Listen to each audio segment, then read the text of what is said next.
আজকে সাহারির জন্য রান্না করছি গরুর কলিজা। এখানে সবকিছু কষিয়ে এখন কলিজাগুলা দিয়ে দিলাম। সারাদিন রোজা রেখে হাবিজাবি খাইতে একদমই মন চায় না। যাই হোক, এখানে আমি অল্প করে গরুর কলিজা ভুনা করে নিচ্ছি। প্রথম প্রথম কিন্তু তেমন একটা খাওয়াও যায় না। তো এখানে কিন্তু সবকিছু কেটে ধুয়ে নিছি। তাই কিন্তু একটা আলু দিয়ে দিব। প্রথমে আমি এইখানে ভালো করে মশলাটা কষিয়ে নিচ্ছি।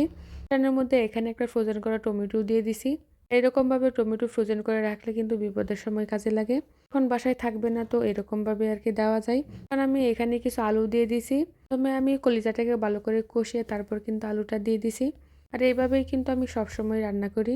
দিন রোজা রেখে কিন্তু তেমন একটা রান্না করতেও মন চায় না। থেকে 3 আইটেমের বেশি রান্না করতে মন চায় না। আর কিন্তু তেমন আইটেমের দরকার হয় না, 1 থেকে 2 আইটেম দিয়ে খেয়ে নিতে পারি। এখানে কিন্তু কলিজাটা প্রায় হওয়ার পরে তো কিছু এখানে পেঁয়াজ কুচি দিয়ে দিছি। এরকম শেষমেশ পেঁয়াজ কুচি দিলে কিন্তু আস্ত আস্ত থাকে। 5-6 মিনিট রান্না করে তরকারিটা কিন্তু নামিয়ে নিব। তার সময় কিন্তু সব সময় এরকম ভাবে মাখা মাখা খাইতে ভালো লাগে, তেমন একটা ঝোলও ভালো লাগে না। বিশেষ করে আমার কাছে এরকমই মনে হয়। আর তরকারিটা কিন্তু হয়েও গেছে। তারপর আমি এইখানে একটু ডাল রান্না করে নিচ্ছি। প্রথমে ভাবছিলাম ডালটা ভর্তা করে নিব। ভাবলাম ডাল ভর্তা করা থেকে একটু বুনা বুনা করে রান্না করে নিই। তো এরকম গরমতে একটা ডাল রান্না করে নিছি। স্টোভে রান্না হয়েছিল তো কেমন জানি নষ্ট হয়ে যাচ্ছে। এও কিন্তু খালি খালি খাওয়া যায় না, তারপর কিন্তু লবণ মাখিয়ে খেয়ে নিচ্ছি। টাকা দিয়ে কিনে আনছি, নষ্ট করার কি দরকার, খেয়ে নিই।